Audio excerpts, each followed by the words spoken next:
Welcome back to the Changemaker podcast. I'm your host, Deke Copenhaver. Today, my guest is Skot Waldron. For the past 20 years, Skot's worked for clients such as JP Morgan Chase, CDC, Mount Sinai Hospital, Sesame Workshop, the Home Depot, and the Coca-Cola Company, has included national and international communications programs. Skot is a communication strategist who unlocks leaders by making sense of complex communication challenges through aha moments. I love aha moments, man, that enlighten and transform. Unlike most communication programs out there, Skot coaches leaders and employees to become liberators. Man, I love that. You're a rebel. You're liberating people using programs that are simple, scalable, and sustainable for the long term.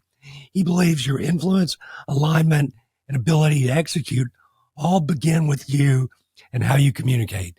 Ladies and gentlemen, welcome Skot Waldron. Welcome to the Changemaker podcast, hosted by Deke Copenhaver. Deke is the author of The Changemaker, a Forbes publishing book that has reached #1 on Amazon on multiple occasions and in multiple categories like management skills and total quality management. During this podcast, Deke interviews exceptional change-making leaders. Deke currently operates Copenhaver Consulting, where he helps local governments and other public organizations maximize their potential. He's also a sought-after public speaker. We hope that the Changemaker has an impact on you today and that you find takeaways that make you a better leader in your life. Now, here's Deke. That was one of the best read intros. So, there you go, man. Good job. Good job. Well, man, I'm so psyched to have you. This is like a home and away series. I did your show, what was that, a week ago? Yeah. Something like that. So you are coming to us live from a hotel room somewhere. So where are you? Somewhere. I'm in Annapolis today. Which I learned a valuable lesson. I live in Atlanta, and I learned a valuable lesson that I should not fly into Reagan National. I should fly into Baltimore. And I'm learning this from the Uber driver who's driving me over an hour from Reagan out to Annapolis. I'm going, hey man, like, should I have gone to BWI instead of Reagan? He's like, oh, definitely. And I was just like, okay, well, thanks for hustling me out here. I said, are you even going to be able to find a ride like back? Like, is somebody want to, he's like, oh no, nobody wants to go from Annapolis to Washington, DC. I was like, well, sorry, man. So that was the good-hearted nature of that Uber driver who drove me all the way out to Annapolis, knowing you probably wasn't going to get a ride back to DC. But Man, I've got a good Reagan story for you. Okay. So in 2001, like in the end of September, I was going to Baltimore for a conference. And so I was supposed to fly. And I'm like, September 2001, I'm like, I just don't really want to fly. So I drove, my car was broken down. I drove my dad's SUV. My brother and his wife were living in Georgetown. So I'd drive in, and I mean, the hole was still on the side of the Pentagon, which was just eerie. But so I would get up in the morning and drive to this conference in Baltimore. So when I left to drive back to Augusta, I somehow got turned around. Reagan was still closed. And I went I went the wrong way on the ramp through Reagan. And I'm like, man, I'm in an out-of-state SUV. The airport is closed. I'm going the wrong way on the ramp. I've got to get the hell out of here before somebody arrests me. Fortunately, they did not. And I made it home safely. Man, okay. Well, the only time I drove the wrong way on the freeway when I was about 18 coming back from Athens one night after going to 40 Watt, and it was like 2 a.m. and I'm driving the wrong way. I got on the Highway 78 going west, like the wrong way. And I was like looking at all the reflectors. I was like, why are they red? I was like, these reflectors are all red. And I'm just driving down the street. And all of a sudden I was like, oh man, they're the wrong way. So I don't know if you had red reflectors in your face, or I don't know. How'd you realize you're going the wrong way? Because it was like, where you drop off passengers, so rather than that being on the correct side, it was on the other side. I mean, there was no traffic. I was the only person there, and I'm like, I'm on camera somewhere. Oh, that's brilliant. But fortunately, I didn't get arrested. I Well, didn't get arrested then. We yeah, won't talk about the rest of my life. not that time. Not that time. Well, man, who had you gone to see at the 40 Wide? Because, I went to the University of Georgia. Oh gosh. Oh, what was it? That was like 48 years ago. I'm just kidding. I'm not that old. Who was it? Was it it was some like rap hip hop group, whether it was like Shooty's Groove or 311. I don't know. I don't know. I can't remember who it was back then. It was Oh, like we were man. out there a handful of times going out to different You shows. can't remember who you saw and you were driving the wrong way on a highway? I Yeah. don't want to. Yeah. Man, I don't want to project yeah, anything. don't hey, and that was from somebody who does has never smoked, never drank, never done drugs in his entire life. And I was still going the wrong way, and I still don't remember who I saw at 40 Watt. Well, for our listeners and our viewers, tell them a little bit about yourself. I mean, I know, you're from Atlanta, the Atlanta area. You're back in Georgia. We got hooked up through a mutual friend, Dov Barron, who is, I call, the most interesting man in the world. We find out we're friends with Mark Golston, the world famous, you know, psychiatrist out of LA that works with the FBI and is big into suicide prevention. You know, how did you get here? How did I get here? How did we I get here? don't know, man. This is what life is about, though. Oh, yeah. It's like, where do these and I would never have met you if I didn't have a podcast. You would have never met me if you didn't do the things you had done in your life. And that's the opportunity, I think, for people is Yeah. to say,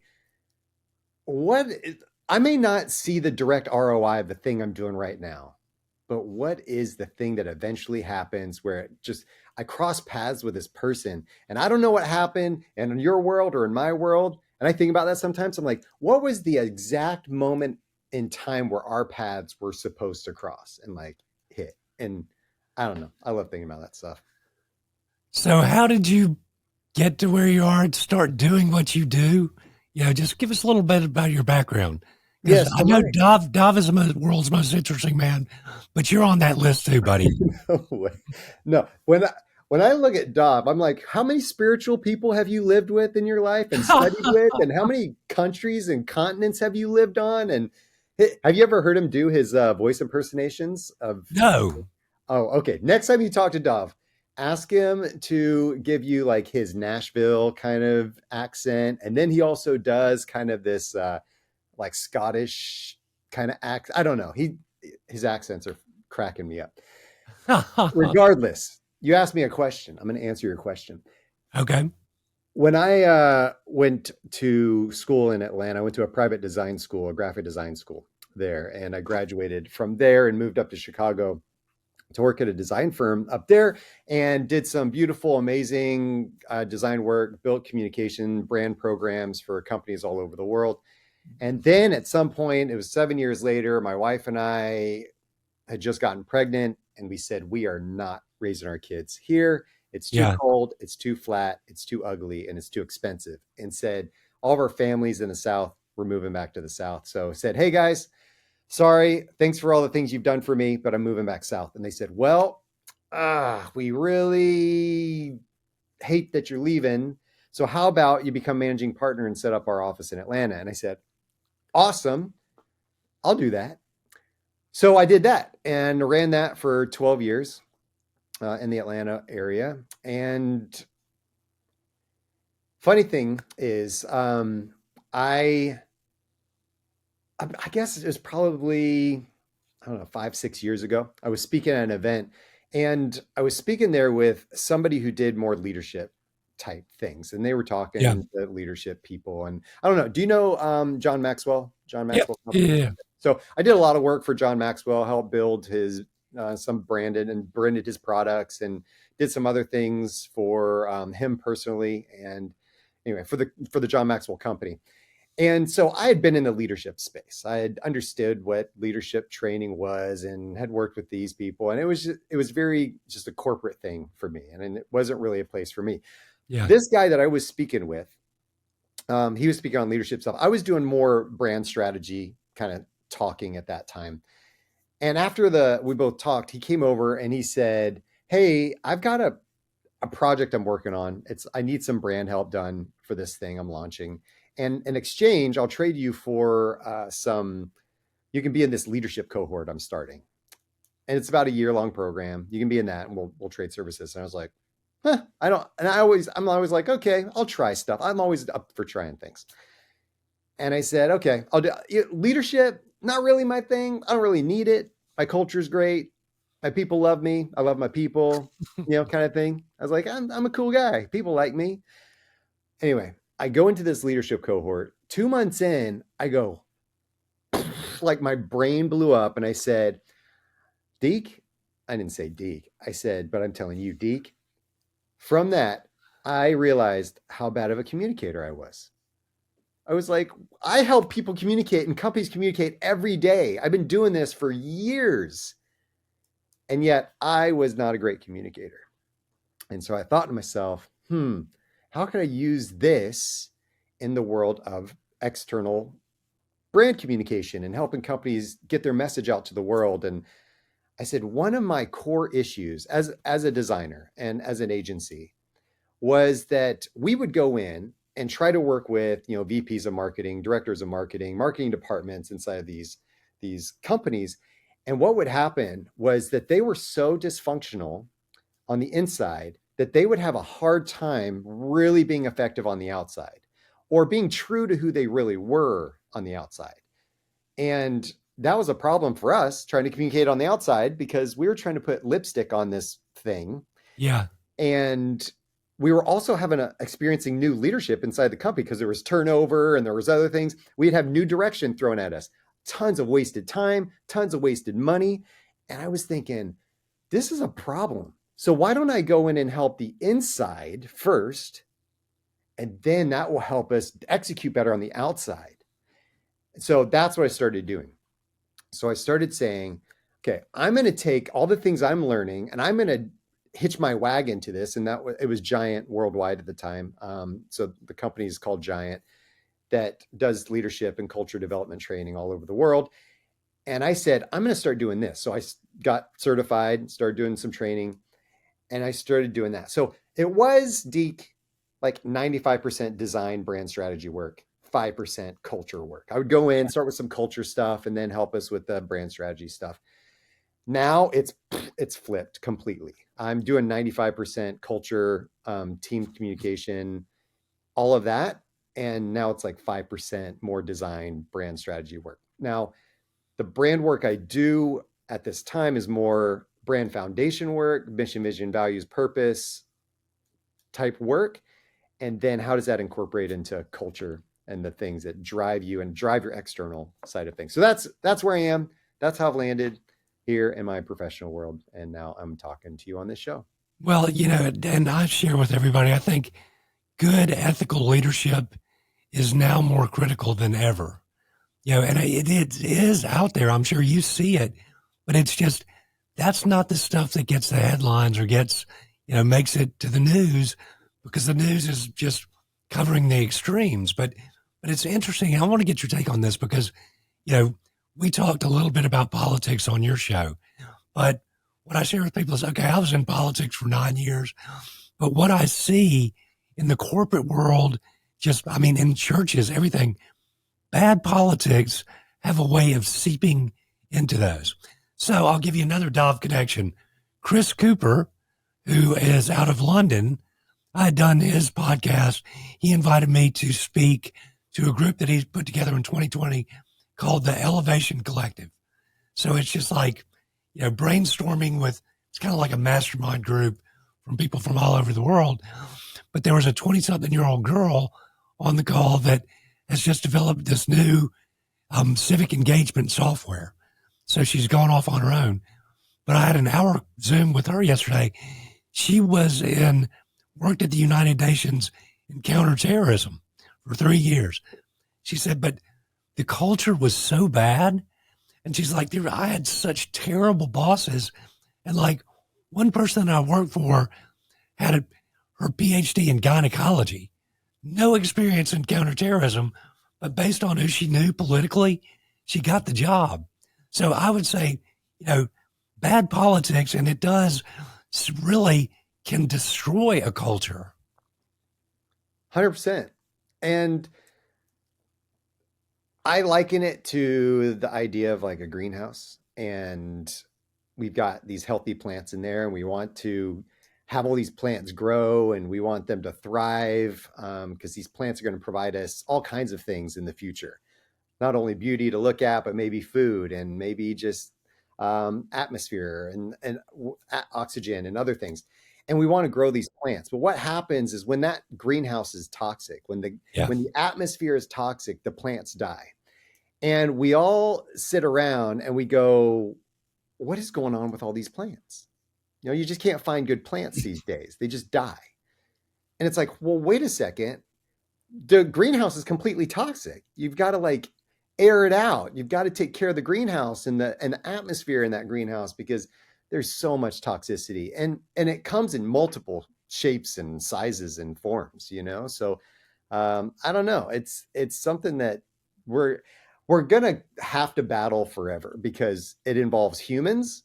Yeah. And humans are complex beings, Deke.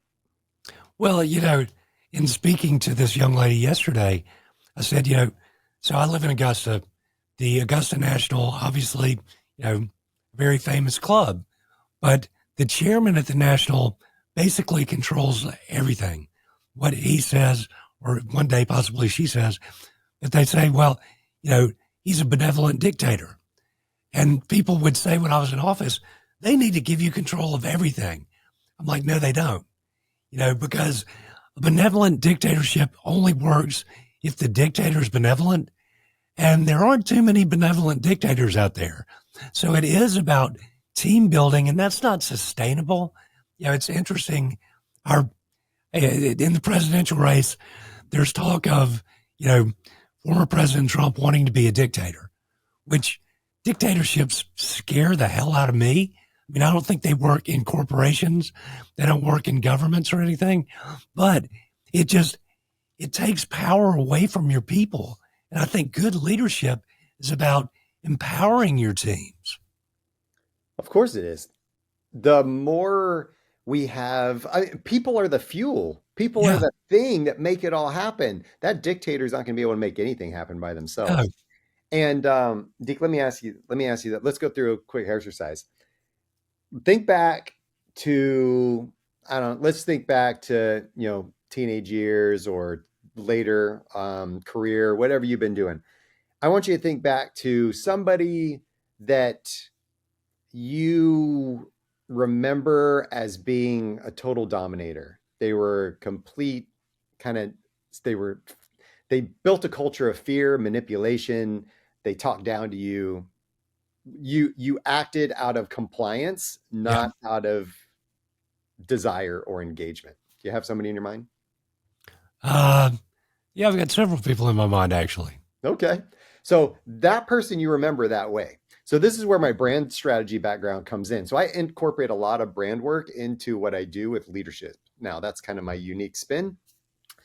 That is that person's personal brand. That is the thing that you think of when you think of that person. So your brand is what people say about you when you're not around. Whenever somebody brings up the name of that individual, bam, something clicks in your brain and you go, yeah, I knew that person. They do that. That person is the kind of person that does blank, blank, blank, blank. Whether, we'll just say that person's name is Charlie. Charlie's the kind of guy that does this, this, this, this. Charlie's the kind of guy that talks to people like this, this, this, this, this. Okay. So that is that. Now, I want you to think of somebody that use the word liberator in the intro, that was a liberator to you. Somebody that lifted you up, that was like, hey, I'm for you. Deke, I'm your champion. I'm going to train you. I'm going to do the things. I'm going to mentor you. I'm going to give you vision. And I'm also going to push you, Deke. I'm also going to challenge you. I'm going to push you outside your comfort zone. You're going to be uncomfortable. I'm not going to make it easy for you, but you're going to know that I'm doing it because I'm for you. Remember that? Yeah. Who's that person? Former Congressman Doug Bernard. Okay. And Doug Bernard is the kind of person who blank. Finish that sentence. Who lifts people up and mentors people and fosters new leadership from generations behind him. He was the first person to write a letter to the editor on my behalf when I was running when I was 37 years old, he was in his 80s and he worked my campaign like anything. But he's like, there were just leaders all over the place that can point to Doug Bernard and say, that guy came alongside me when I was young and mentored me and pushed me. That is a liberating leader. Oh, yeah. That is just a liberator in the sense of who we want to be. Now, you remember Doug that way. And that is the legacy Doug left behind. It wasn't that Doug was great at spreadsheets or that Doug was really good at, raising campaign funds. I mean, he may have been, great at spreadsheets and raising campaign funds and whatever, but it's the character, it's the thing, it's the impression that he left on your mind and your heart and your soul that he also probably left on others. Yeah. Oh, yeah. And it's that legacy that builds culture of health and prosperity, not the other side. The other dominating culture that we're talking about, that person got immediate results, probably like just immediate compliance, but long-lasting engagement. No, nothing, right? No, man, I will give you an example. And I said this to the group out of London last week. Prime example, and I think I've said it on the show before, but when I was first diagnosed with cancer, there was a cancer walk coming up in 3 weeks. So my former executive assistant is chief of staff at the Georgia Cancer Center here in Augusta. I'm like, okay, now that I know that I've got this, I can be proactive. He goes, start a team. I said, okay. So started a team, set as a goal $10,000. In 3 weeks, we raised $53,000. So that sea of goodwill that I spent 9 years building in office, it's still there. I mean, it allowed people to rally around me and to rally around the cancer walk. And the very cool thing about that to me, so I can afford, world-class cancer care. Fortunately, I'm cancer-free now, but not everybody can. So the Cancer Center provides world-class care to people who might not be able to afford it.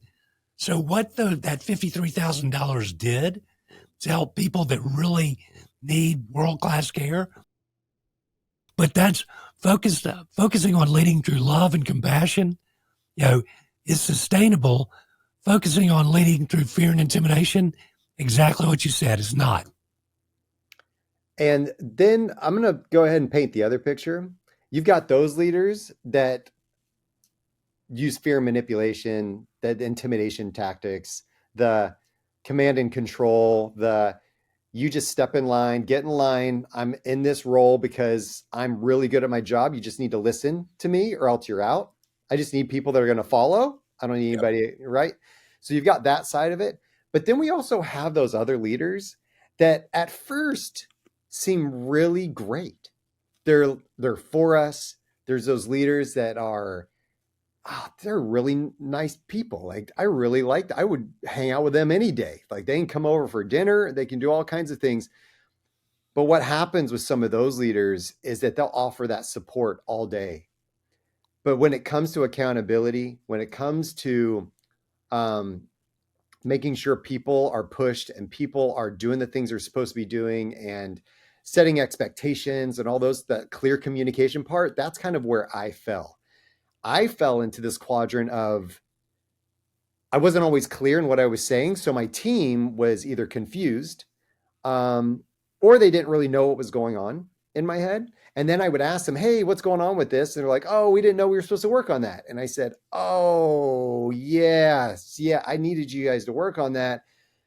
But you know what? I know, my bad. It's all me. I'm sorry. I'll take it on. And so I would end up taking it on. Then I would end up working all weekend. Then my family's like, why are you working all weekend? Don't you have employees for that? And I said, yeah, but it was this. And so then I do that kind of stuff.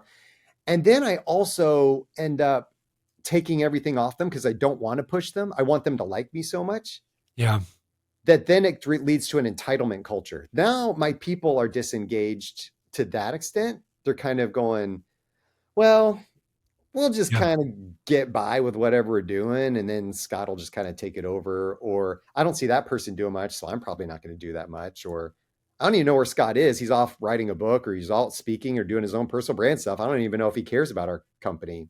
Like, I'm just going to kind of, so we have that kind of leader too, that gets kind of Yeah. apathetic or very passive in their leadership. So those are the people we generally like, but they don't drive progress and growth for the company as much. So we've got both extremes that we gotta kind of wrestle with. Yeah. I mean, so my father-in-law used to have a saying, the more you do, the more you do. And to me, it's like, it's more important who make up for wherever you fall short, because nobody is just completely Superman and can do everything. But yeah, I see that sometimes. It's like, okay, well, I'll just do it myself because I know I like the way I do it. It's like, it's like, okay, well, I'll just do it myself because I know I like the way I do it. It's like, that's not empowering the people around you. But I'll tell you a great story that's very pertinent. So several weeks ago, my niece's father-in-law, John Wallace, passed. So he was an estate attorney in Atlanta. So he's probably one of the most highly regarded estate attorneys in the nation. But he was a self-made man. He was born in Connecticut, went to Princeton undergrad, then to Harvard Law School, but, just became a rock star, moved to Atlanta, worked for a big law firm. But he was also a big philanthropist. He served Morehouse for years and years. So we were able to make the visitation, but my wife and I weren't able to make the service. But after my great nephews, who I'm very close to, like, I don't have any kids. I've got 11 great nieces and nephews. I was the youngest of 5 kids. But so when they went home after the service, my great nephew Michael looked at Mike, his dad, and said, "Dad, I don't want you to," and Michael's 14, "I don't want you just to be a typical buckhead dad. I want you to make something of your life." And I'm like, so I was talking to my niece last night, and I'm like, but, my father was, a great leader and very ethical guy. And on my niece's other side, or father's side of the family, these young men and young women in our family have all these, people, hopefully myself. And I was telling my niece, I'm like, I'm trying to model the behavior that I want to see those 11 do. And I want to share with them, I'm not going to say, "Oh, you're privileged, you should feel guilty about this." It's like, you've got this unbelievable opportunity. You're intelligent, you've got the world in front of you, but it goes back to, I've always lived under the mindset, to whom much is given, much is expected. And that recognition takes a lot of humility to recognize that yes, we are the source of a lot of things that happen in our life, almost everything, and every good thing that happens is usually because of us, either putting ourselves in the right situation with the right people, but recognizing that when I've been given this opportunity, I've been given these things in life, that I have a responsibility to do something with them. It takes a lot of self-awareness to be able to do that. Well, it's so cool though, because you see it. It's interesting, and I've talked about it on the show before, that I took every opportunity when I was in office, and still do, to speak to kids. And inevitably people would go, "Why are you going to schools to speaking to children? Because they don't vote." I'm like, now, I just turned 56. Those kids are now in their 30s, and they are leaders in our community. And all the time I have kids coming up to me going, "Do you remember when you came and spoke to my class?" So that's, it's planting the seeds that we may or may not see come to fruition. But so a young man who is the CEO of Bridge USA, 24 years old, Manu Meal. It's a bridging organization, bringing students with different political ideologies together. They're on 60 college campuses now. But he was like, "Man, how do you stay engaged in bridging and stay excited about it?" I said, "Well, I'd say it's just stuff that happens." Like, I spoke at UTAP after my book came out. The Student Engagement and Leadership Center found it holistically. I didn't know until they started throwing up pictures on Instagram reading my book. So I went out there to speak to him, and Manu goes, "Man, we've got a chapter of Bridge USA at UTEP now." I said, "Well, let me tell you this. I first discovered Bridge USA in January of 2020 in an op-ed piece that I read in USA Today. So when I went to UTEP in March of 2020, I suggested that they look into starting a chapter of Bridge USA. And I'm like, now here we are, 3 years later, and you're telling me this, which I had no idea. I'm like, so you're not going to see all the seeds you plant come to fruition. But I'm like, but when you do, it is like the most satisfying, fulfilling thing, and it's going to happen to you the longer you stay in the game. And I hope that people recognize that. And it goes back to, I think, the immediate response or the immediate result that we sometimes desire, and that patience to understand that what we're doing is planting that seed. Yeah. I always tell people it's the millions of micro moments you make in life that will build your brand over time. Those little micro deposits or micro withdrawals that you have in your brand bank account are going to build it over time, or you're going to bankrupt it over time. Yeah. It's not usually the big grandiose moments. Those can take a hit, and those are some memorable, but your brand over time will be built with those micro moments. And those planting those seeds, people are going to recognize that and see that over time. You may not get the immediate result out of it, but it's going to happen. I think that's awesome. Man, and I'll give you another. So in some ways, this has been the best year of my life. And people say the year you found out you had cancer and had to go through treatment. I'm like, yeah. I'm like, because I love grassroots engagement. And I'm like, there is no better place to engage at the grassroots level than when you're doing chemotherapy, because nobody's above anybody else. You're sitting in a room for 4.5 hours, and it's just, and I was, I had a spirit of peace and calm, and being able to share that was just amazing. But every day I pray, I'm like, Lord, just use me as a vessel and use all the grace and the blessings you bestowed upon me, magnify them, amplify them, and multiply them so I can share them with others. So I had this happen 2 times in the nurses' station at Augusta Oncology. So I'm sitting there getting, blood drawn or whatever. So a young man sitting next to me, he's probably in his 30s. He goes, "Are you Deke Copenhaver?"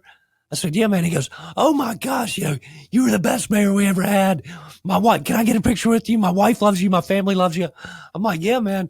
60-something-year-old guy sitting across from him, first time going through chemo, first day of chemo, goes, "Man, I know who you are, and I feel the same way." African-American nurse goes, "I told you you've got all these fans in here." It becomes this huge love fest. And I'm like, man, this is so cool. We're in this together. We're in this fight together. I've got your back. And we're like doing 50s and fisties and everything. I'm like, okay, that's a manifestation of my prayer. I mean, who gets that? But just the energy in that room, and cancer's scary, but for everybody in that room to be a part of that energy, and that's 9 years after I left office, 8 years. But you see what happened though with this, because it would be really easy to be in that situation and going through the treatments. I told you earlier on a show that my mom had went through Hodgkin's lymphoma, and I told her about our conversation and about how you had said to me on my show that you loved going through chemo. Yeah. And my mom was like, "What?" Like, and I told you she was going to say that. She was just like, "What did he say?" And I was like, "Oh yeah." Like he said it was the relationships he built and these conversations he would have, because you're sitting in that, room for, hours. And yeah. I mean, and so, but what I want to focus on here is that it's really easy to go into a scarcity mindset in those situations. And, we'll just use that as an example, but we all go through them in life of, woe is me. I don't know what's going to happen here. It's scary. It's the future's unknown. And you're in this depth of despair. There's stages of grief. There's stages of everything. You don't know where people are at during those, and they are very real. It was an opportunity, though, to empower the room and to be a support for each other Yep. in a time that was kind of glim and gloomy and kind of just like not great. And we all go through those. And how many of us have a prayer in our heart enough to be able to hopefully be that light, to be the thing that penetrates the darkness? And it's real. I don't want to like overshadow the darkness, because No. I know that it's real. Oh, yeah. I know that it's real, but I do want to say that there's a place and there's a people. There are people in your lives that are there to support you. There's a community there, and I felt it with my mom, and you felt it with those individuals, and that's awesome. I love it. Well, but it's as you say. So I'm reading a book called Culture Care. Really cool. It's by a guy who's a Christian, and he's an artist, and he's talking about how we need to see art as sacred, and we need art and beauty in our lives as much as we just need food. I mean, everybody needs that too, but but it says basically to focus on the good, you have to know that the evil's out there as well. Mm-hmm. It's just the good and the bad are there. But so that prayer to be a light. So on that speaking gig I did out of London last week, there's a lady who owns a publishing house and a speakers bureau. So before I was done, I get an email from her. She's like, "Oh my gosh, we need to talk." She's like, "I've been looking for something else to do. I've published 31 New York Times bestsellers. I'm going to start a new publishing house to focus on stories like yours, just a very small group of people, because that's what people need to hear."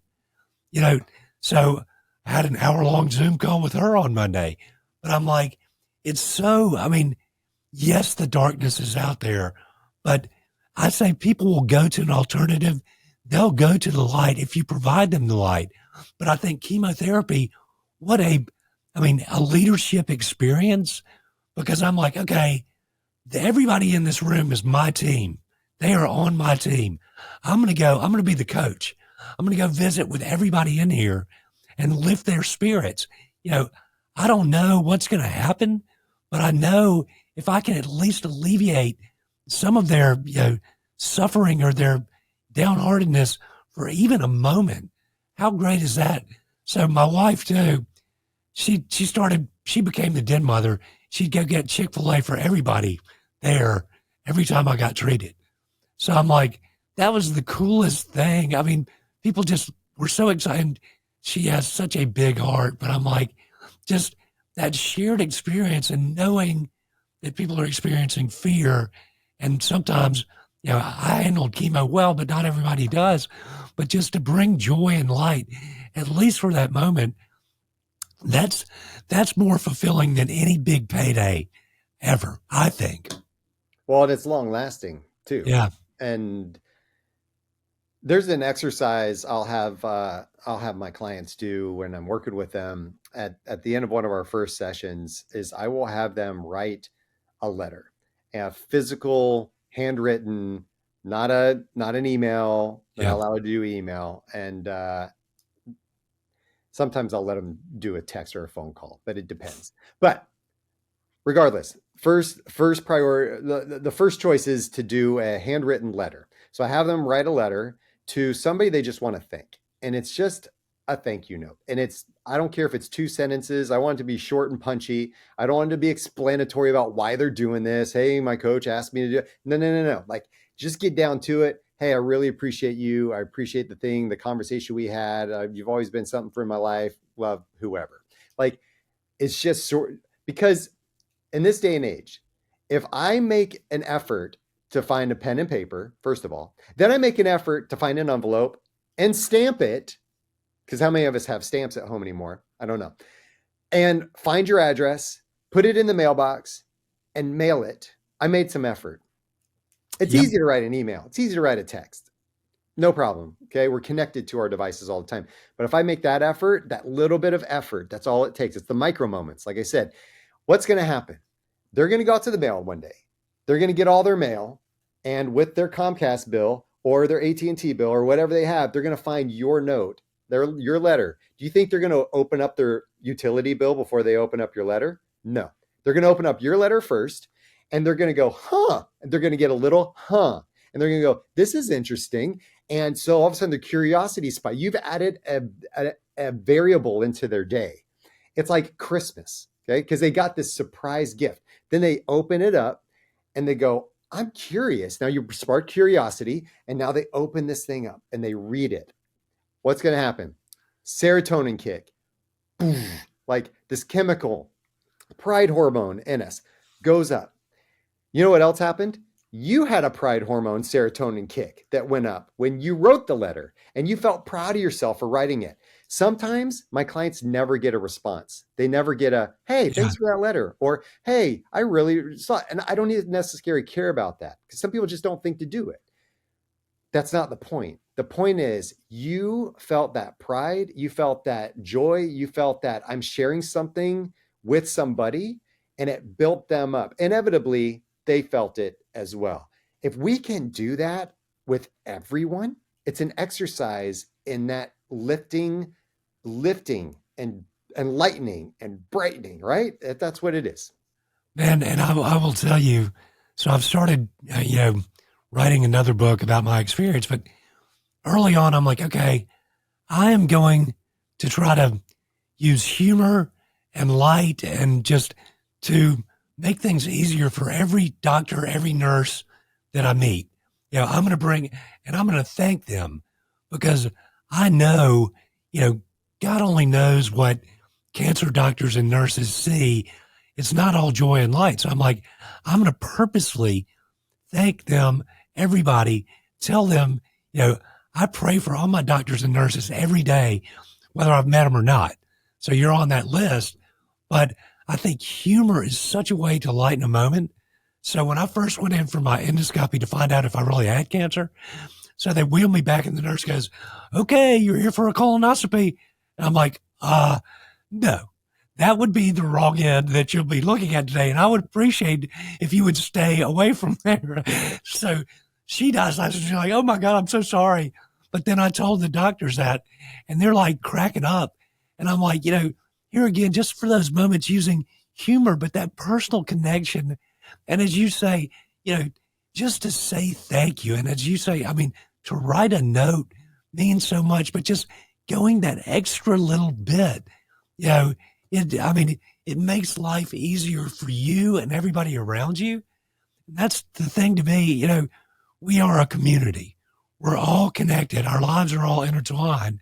I would say when I was in office, being mayor, I represent everybody. There's no us and them. It's all us. And that's the way we need to look at it. We're here to care for each other as far as I'm concerned. There are too many us against them mentalities. Yeah. And that is killing our culture. Oh, yeah. Killing our culture. You see it a lot.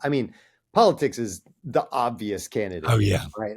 Politics, it is ultimately us against them. It's Republicans against Democrats. And then everybody else is kind of, mixed in there somehow. But that us against them mentality is killing our country, and it's killing our corporations. Because I'll go in groups, and I'll be coaching groups in there, and I'll be coaching a department, and they will be so bitter and adamant about them. They do this. They do. Who said they're the favorites? And it's this mentality that's toxic. Because what happens when we start doing us against them? If it's me against you, and we're at war, what do? I put up my defenses. I put up my walls and my barricades, because I need to survive. I need to shield myself from what I interpret as your attacking fire towards me. And maybe there is some there. Okay. Maybe there's not, maybe there is. Regardless, I'm putting up walls. What are you doing? You're getting ready for battle too. So you're putting up walls. Now everybody's got walls. Everybody's got these siloed walls, and it's us against you. And it's this mentality that I'm going to preserve my life, which means collaboration isn't happening, because nothing's getting in, but nothing's getting out either. Yeah. Everything's staying in my little fortress bubble, and nothing is getting out. We are going to be stagnant, and we are going to die that way. And that's what happens. And it's killing us. No. And that's, it's amazing to me though, when we talk about, what the media covers. So we did a Starts With Us, the national nonprofit I'm a founding partner of, showed that the hyper partisan people in Congress on either side get 4 times the coverage of the people that are working in bipartisan fashion.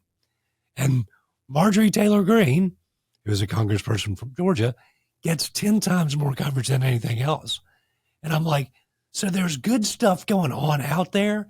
And it's not every environment is toxic, but it's those toxic environments that we notice. And that I'm like, in Congress, I was talking to somebody about this yesterday. I'm like, so the media is effectively rewarding bad behavior. I mean, the people that are most controversial, but it goes back to trying to model behavior for my great nieces and nephews. It can work both ways. I mean, but don't think that, I just think kids, when they see their political leaders acting like fools, it's like, what message are you sending, man? You're almost saying it's okay to have a toxic culture. And to me, it's not. You don't want a toxic culture in your family, but it's even seeped into those at times. But what are we seeing Yeah. is that toxicity sometimes, maybe often, more often than it should, gets rewarded. Yeah. So like you've said, you get rewarded with airtime. You get rewarded with publicity. You get rewarded with having your name out there. Brand recognition. Sometimes people will compromise on a few things brand wise because they're getting something out there. They're getting talked about. They're getting that thing. And then those people get rewarded somehow, whether they move up in a company, whether they get elected, something happens to reward that. So what does it do? It reinforces the fact that that's okay. That, hey, they are complete jerks. I don't want to do anything with them. I don't want them at my house. I don't want to go to a bar with them. I don't want to play golf with them. I don't want to do anything with them. But I love that they're running my company and my country. And I'm going, yeah, like, I don't know about that one, man. Like, that's a toughie for me. No, well, and I tell people, I'm like, my work with the bridging movement, everything I do is focused on bringing people together on common ground. This podcast is, I'm like, look, meet my friend Skot. He's really cool and he's successful too. But I've said, we can be edgy and irreverent without being offensive. And I think sometimes, I'm trying to redefine the paradigm of what is cool. Because I think you and I talked about it on your show, that I see on TikTok, there are these like sorority girls that are saying, oh, it's OOTD, outfit of the day. Oh, I'm wearing Lululemon and I've got on David Yurman. I'm like, when your whole self-worth comes from your clothes and what you have, you're headed for a fall. But, the young lady that I talked to out of Europe that worked for the UN for 3 years, that's gone out and started her own company using technology to take civic engagement to a new level. I'm like, she might not look like your sorority girl and she might not be wearing Lululemon, but for me, that is way, way cooler than you having 500,000 followers on TikTok. Well, Deke, it depends who you ask, Yeah. I'm just saying that's for some people, they'll define that as that is influence. And we call them influencers. And when I sit there and say, well, what is influence? I say, well, first of all, it's based on what I call the 4 C's: character, chemistry, competency, credibility. Bam. Are you a person of character? Can I trust you? Integrity? Is there chemistry there? Do I get along with you? Do I like you? Are you competent? Are you good at your job? And are you credible to me? Like, can you deliver based on what I need you to deliver on? So that's the first element of building influence, is those elements of the 4 C's. Then the second critical element of it, which I think a lot of these individuals may fail, on the outside, it looks fine, but on the inside, there's a ton of self-preservation. Oh, yeah. They are trying to hide something. They're trying to prove something, or they're afraid of losing something. Yeah. So much that there's that wall up of self-preservation, which is going to hinder them from ultimately building a long-lasting legacy of influence and impact with people. It may be short-term, right? Like we're talking a lot, that is a recurring theme of the show, is this temporary kind of artificial spike of Yeah. whatever, dopamine, whatever it is, but it doesn't last. And I think that's the problem. I think that a lot, and I will see it with the politics. Sorry, I'm going to say this real quick, is that they'll put out that spark of even the anger side Yeah. of infuriating somebody immediately to get an instant result. And oftentimes it works, unfortunately. And the news will do the same thing. Well, but I'd say I'm an old hippie at heart. I'm trying to unite the tribes. There are lots. I think there are more people out there that look at life the way that we do. But because all they see are the extremes in the media and politics, are like, oh, I don't have a tribe because everybody is nasty and wicked and mean and trying to divide people. No, no, no. And I tell people, I was talking to Chris Cooper, the guy out of London this week. I said, I'm glad to be a part of this group because I came of age during Live Aid, worldwide concert to benefit Africa.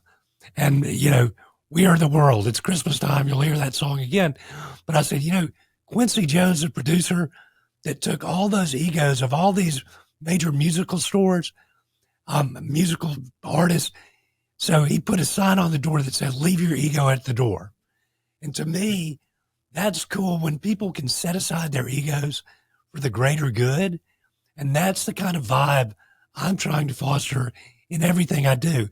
It's cool to want to be productive. It's cool to want to build stronger businesses, become employers of choice because your employees want to come work for you on every day, because they buy in to the mission and what you're trying to do, I love that. Let me, can I throw another tool at you really quick that I use to coach my people? Because it goes based on what we're talking about here. And I'm curious about your thoughts. So I use something called the change equation. We did not come up with it at Giant. It's something that's out there. The change equation. In order to create change in an environment, we need three things on the front end and then something on the back end. Number one is we need higher dissatisfaction. So if we are so I hear your dissatisfaction is polarizing groups that are driving animosity, anger, us against them mentality.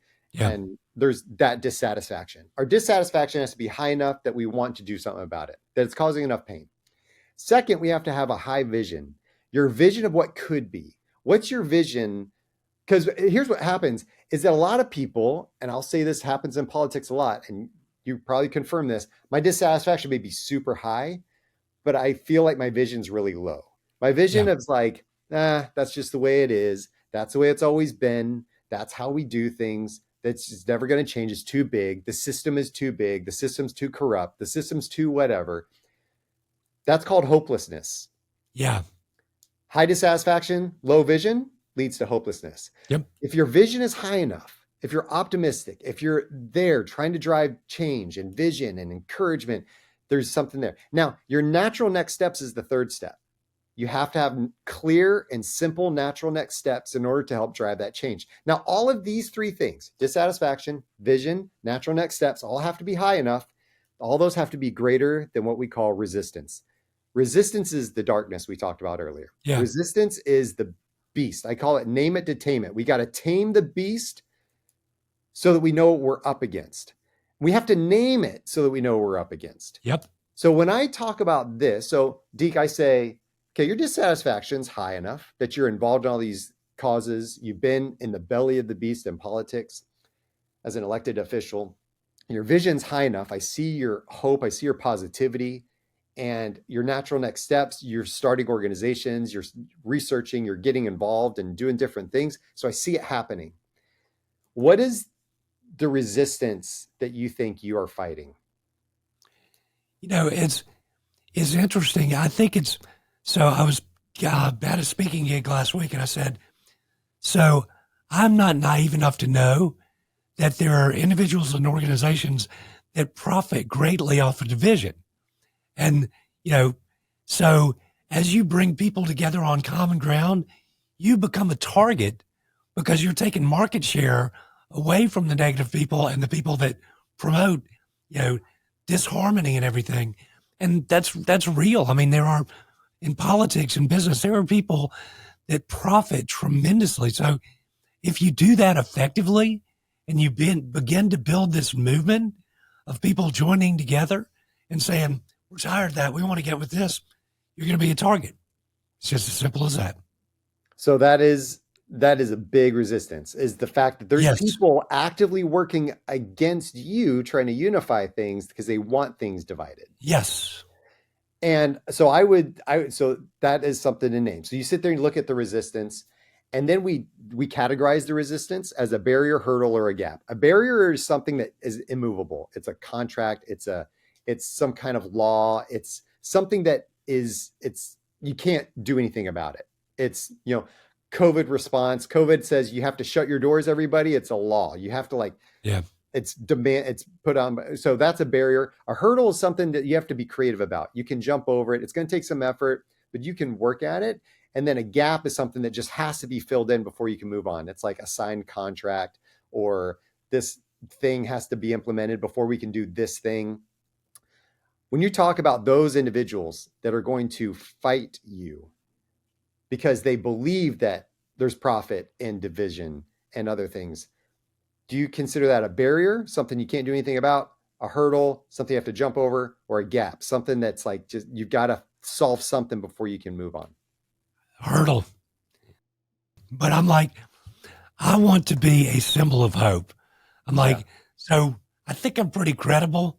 I survived cancer this year, and it has not slowed me down at all. So I think that's just a hurdle, because I think there are just more, once again, there are more people that look at the world the way we do. So I was making that point during my speaking gig in London, and somebody put in the chat room, are we really in the majority? And I'm like, yes, but if you're just watching the news, you don't feel that way, But it's like, I think you and I talked about, I'm like, Taylor Swift, positive impact on the world. She gives back to the communities where she goes. These concerts are communal events, not just for young girls. I mean, it's dads taking their daughters. People want to get with something positive. And yeah, she's very profitable doing it, but she gets it. She's got a social conscience. So I'm like, in the bridging movement, we need to create that vibe. And that's what I'm trying to do. That's cool. And I hear the hope and optimism and vision that you have. And that is what's going to have to carry you in the darkness. That's what it's going to, because it will get dark at times. Oh, yeah. How do you use the light of hope and positivity, vision, encouragement, support, whatever's out there to combat that? Well, you can't just do it with that. Again, your dissatisfaction has to be high enough. Your natural next steps have to be clear enough. But defining that as a hurdle to you is empowering, because people will look at that sometimes as a barrier. Their mentality is that's a barrier. We can't do anything about that. That's just how things are going to be. And your mindset is no. That's a hurdle.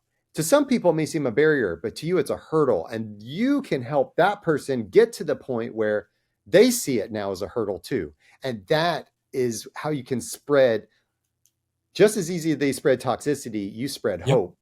And that is what empowers your people. And that is why we're going to find ways to work with each other, but it's like, I told people, and I think I told you on your show, and I've got another guest coming in a little bit, but so the first thing I said when I was diagnosed with cancer is, okay, I'm going to tell you this. I don't want to know any prognosis. I don't want to know what stage it is. I don't want to know any odds, because I've beaten the odds my whole life. And the best way to beat them is not to know what they are. If it's a hurdle, just view everything as a hurdle, but the best way to do that is to try to beat the odds gets in the way of the end result in my book, so I'm like, and that worked out pretty well, but it leads to worry. I mean, I know people that, oh my gosh, I've got stage 4 cancer. Oh my gosh, I've got this percentage of survival. Take those things off the table, and it makes it easier to get to the end goal. There's an element there where people will focus on that a lot, which is the scarcity side, which is the side that seems to limit them. Now there's fact. It's a fact. Now, what I'll say about that fact, you have stage 4 cancer, is non-emotional. There is no emotion assigned to the fact that you have stage 4 cancer. No. It's only good or bad once you assign emotion to that thing. It's your thoughts about that stage 4 cancer that are going to affect your emotions that will affect your actions. Yeah. Stage 4 cancer is a neutral thing. Yeah. I can think that's the end of me. There's nothing I can do about this. It's all over. What happens with that mindset is you start to feel despair and you start to feel discouragement. And so you act like you have despair and discouragement. Or I can look at that and say, I have stage 4 cancer. What are my thoughts about that? I'm going to use the rest of my life to build people, to do something great, to whatever. And that leads to feelings of encouragement, and that leads to actions of encouragement. And, that is what I'm going to do. I mean, that's what I'm already doing. But because I know that cancer is scary as hell, and a lot of people do give up if they get diagnosed with stage 4. It's not a death sentence. Technology has come so far, medicine has come so far, but just to continue to encourage people that have cancer, I mean, that's part of my life's work. But okay, man, we could go on all day. We're not going on all day. Oh, dang, man. I was prepared. I had my lunch set and Well, the home and away series will continue, and we will find ways to work together because, you're a rock star in what you do. You're out there creating the culture. I mean, as a society, we need to recreate the culture of society, of get beyond the negative, highlight the positive, whatever. There's probably a song about that, I think. But as we come towards the end, Skot, where can people find you? Wherever you find podcasts, wherever you listen to podcasts, look for Unlocked with Skot Waldron. You can find me there. You find our episode on there, the episode I did with you.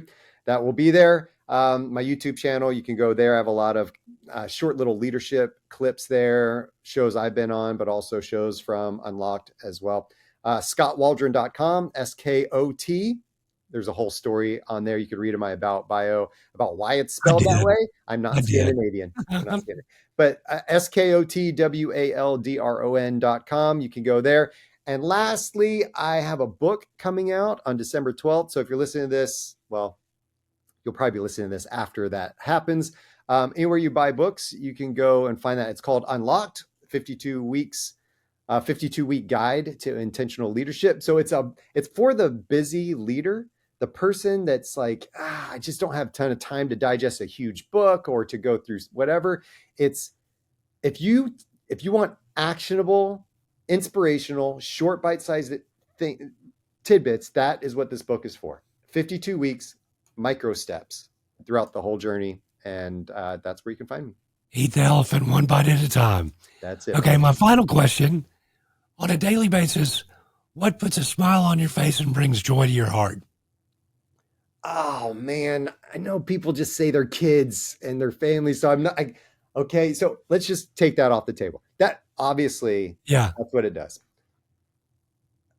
I will say in my professional career, doing what I'm doing right now in Annapolis, talking to you, of course, brings a smile. But public speaking to groups of individuals that are hungry to be better, brings a smile to my face. Intentional to go to places.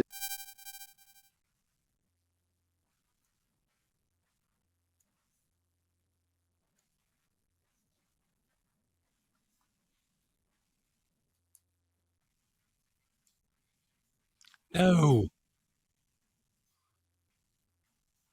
People that seek improvement, people that seek learning, and are those people that are going to continue to build us up. Well, that is a phenomenal answer. I asked one guest one time, and she said, coffee. And she's like, oh my gosh, I couldn't think of anything else to say. But so that was better than coffee for sure. But man, thank you for being a phenomenal guest. And I look forward to continuing the dialogue and figuring out ways that we can work together to make each other better and to make the world a better place. You rock, Deke. Next electoral election, I'm going to write your name in. Okay, I'm just letting you know. Don't be surprised if you get elected. I'm just saying. Well, thanks, man. But that is all the time we've got. Dropping the mic, and we are out. Hey, guys, thanks for listening to or watching the Changemaker podcast today. Greatly appreciate it. If you're listening and you want to see the video, you can subscribe to our YouTube channel at Deke Copenhaver. That's pretty easy to remember, I would think. But really, we also want to remind you to like, subscribe, rate across all platforms, download. And if you're looking for a coach, a speaker, or anything, you know where to find me. Just email me at dekecopenhaver.com. And thanks so much for listening.